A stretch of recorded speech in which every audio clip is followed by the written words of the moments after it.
Something to ensure their survival, even when they don't contribute monetarily to our pockets.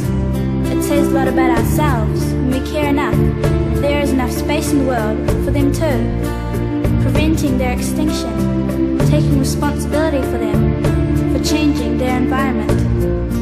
If mankind was on his way out, it would also be worthwhile for someone to come to our rescue.